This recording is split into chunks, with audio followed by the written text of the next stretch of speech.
شهرستان دسفول پهنی به مساحت 475,000 هکتار کل وسعت شهرستانه. 235,000 هکتار جنگل‌های زاگرسی داره.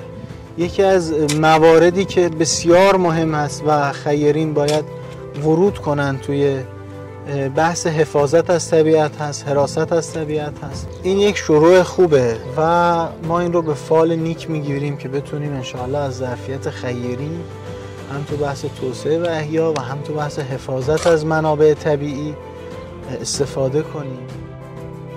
خب اینجا خوزستان شهرستان دسفول در فاز سوم پروژه درختکاری خیریه نیکان ماموت هستیم. امیدواریم که بتونیم جای جای ایرانمون رو سبز بکنیم. نیکان شمایید.